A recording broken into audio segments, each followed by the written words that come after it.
Today is January 31, 2024. Our reflection is entitled Understanding Limits, Embracing Humility. First reading. 2 Samuel chapter 24, verses 2 and 9 to 17.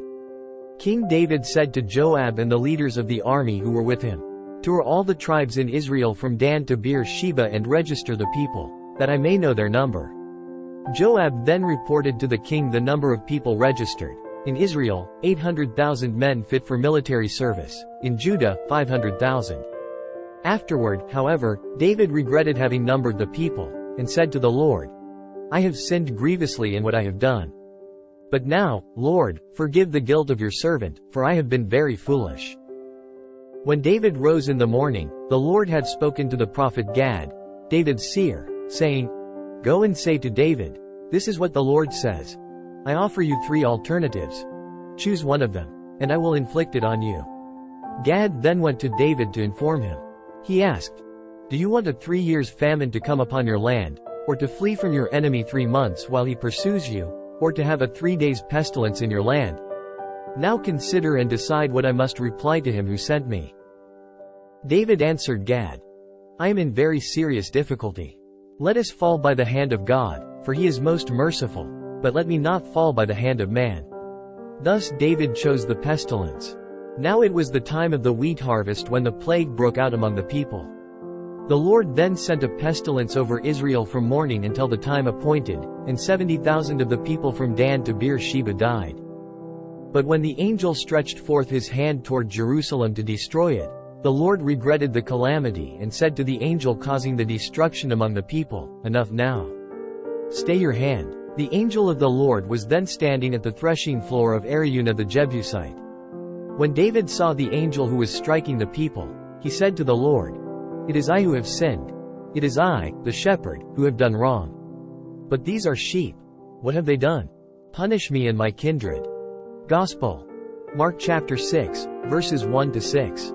Jesus departed from there and came to his native place, accompanied by his disciples. When the Sabbath came, he began to teach in the synagogue, and many who heard him were astonished. They said, "Where did this man get all this? What kind of wisdom has been given him? What mighty deeds are wrought by his hands?